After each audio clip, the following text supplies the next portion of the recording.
हम यहाँ पे क्यों आए हैं? हम आए हैं आने वाली पीढ़ियों के लिए, जो बच्चे बैठे हैं आने वाली पीढ़ियों के लिए। मेरा कुछ दिन पहले जापान जाना हुआ। मैंने जापान का स्कूल देखा, मैंने विजिट किया। आप बिलीव करोगे, जापान के स्कूल के जो टॉयलेट्स में इतने साफ सुथरे थे कि सब ऑटोमेटिक सिस्टम था। सोचिए, जिस स्कूल के टॉयलेट भी इतने साफ सुथरे हुए, वो देश कैसा होगा।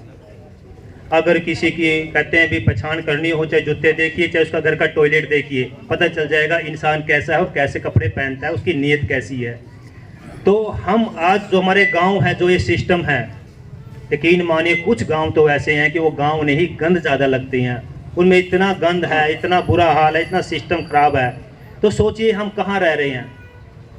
मैं अपने पुंडरी हल्का के लिए एक विजन लेके आया हूँ। मेरी एक सोच है, मैं चाहता हूँ कि मेरा पुंडरी हल्का विकसित हो, डेवलप हो। और आप मेरी बातों को झूठा समझे, इससे पहले मैं अपने गांव जाम्बा में वो हर चीज करके आया हूं, ताकि कल को आप मेरे ऊपर उंगली न उठा सके भाई झूठ बोल रहा है। केवल गांव जाम्बा में नहीं, मैं आपके 54 गांव में भी सफाई करने आया था, और मैंने पूरे 54 गांव में सफाई अभियान भी चलाया, जो आज भी चल रहा है पुंडरी और फतेहपुर में। मेरी एक ही सोच है कि मेरा पुंडरी हल्का डेवलप हो, और ये मेरा जुनून भी है और मेरा मिशन भी है कि मैं चाहता हूं कि मेरा पुंडरी हल्का भारत का सबसे पहले विकसित हल्का बने, ताकि दुनिया को मेरे ऊपर प्राउड हो। और अब तो मेरे बड़े भाई नवीन जी जो मेरे साथ मिल गया, मैं सौभाग्यशाली हूँ मुझे कि मैं ऐसे इंसान मिल गए हैं जिसकी सोच भी मेरे से बहुत बड़ी है, जो चाहते हैं कि मेरा देश बदले, मेरा देश तरक्की करे। जब भी हम कभी मुझे टाइम मिलता है तो सिर्फ यही बात करते हैं कि डेवलपमेंट कैसे होगी, ये चीज़ कैसे होगी। मैं हैरान रहता हूँ, इतना अमीर आदमी भी छोटी छोटी बारीकियों पे भी बात करता है। सोचिए इनका विजन कितना बड़ा है। अगर केंद्र में नरेंद्र मोदी हमें मिल गए, स्टेट में हमें नायब जी मिल गए, और कुरुक्षेत्र लोकसभा में हमें नवीन जिंदल जी मिल गए, हमारी तरक्की कितनी तेज होगी। मैं आप लोगों से इन बच्चों का हक मांगने आया हूं, जो आपके सामने बच्चे बैठे हुए हैं। आप लोग जात पात बिरादरी से ऊपर उठिए और एक ऐसी पार्टी को वोट कीजिए जिसने हमेशा राष्ट्र को बड़ा समझा है। आपको पता है, हमारे पुरुषोत्तम भगवान राम, हमारे अयोध्या में उनका जन्म हुआ, और उनका जन्म सिद्ध करने के लिए हमें 500 साल लग गए कि भी हम ये हुआ, उनका जन्म हमारे अयोध्या में हुआ, उनका मंदिर बनाने के लिए हमें 500 साल लग गए। सोचिए हम किस कांग्रेस के अंदर में रह के आज तक जी रहे थे। अगर बीजेपी ना आती, हमें पता ही नहीं चलता कि 370 धारा भी कभी टूटेगी, सपने बन के रह जाता।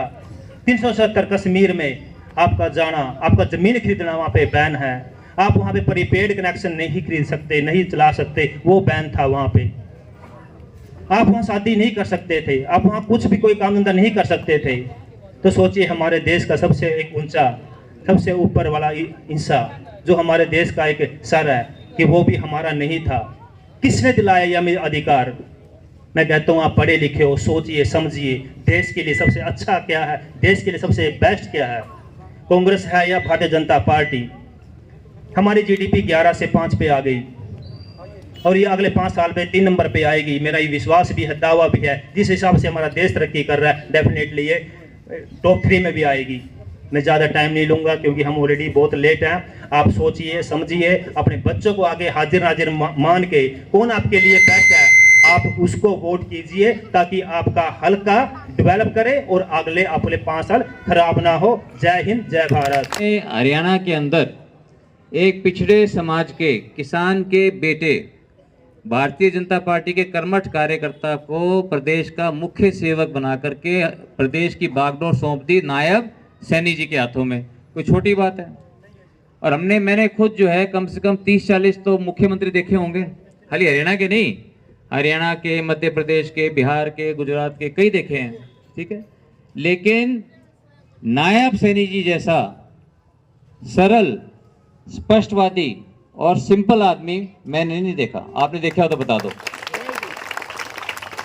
तो ये हमारा सौभाग्य है। तो इसलिए मैंने ये कहा था कि जितना काम, आप सब मेरे को जानते हो, मेरा आपसे 30 साल पुराना रिश्ता है, जिंदल साहब को जोड़ा हुआ, और 10 साल आपको आपकी सेवा का मुझे मौका मिला 2004 से लेकर 2014 तक। मैंने इस बार ये कहा है कि जितना काम मैंने उन 10 सालों में किया, आने वाले 5 सालों में उससे 10 गुना ज्यादा मैं काम करके दिखाऊंगा। लेकिन ये काम करने के लिए मेरी ताकत क्या है? मेरी ताकत है आप लोगों का आशीर्वाद। अकेला आदमी कुछ नहीं कर सकता, लेकिन जब जनता जनार्दन होती है, जब जनता जनार्दन का साथ हो, आशीर्वाद हो, तो आदमी कुछ भी कर सकता है, अगर नीयत साफ हो तो। कई लोग आते हैं, उनकी नीयत कुछ और ही होती है। अब मेरे को जो है काम करने के लिए मैं अकेला नहीं कर सकता। अब आप ये बताओ, अब यहाँ से मेरे भाई सतपाल जांबा को जब आप जिता के भेजोगे, मेरी ताकत कम होगी कि ज़्यादा? ज़्यादा होगी।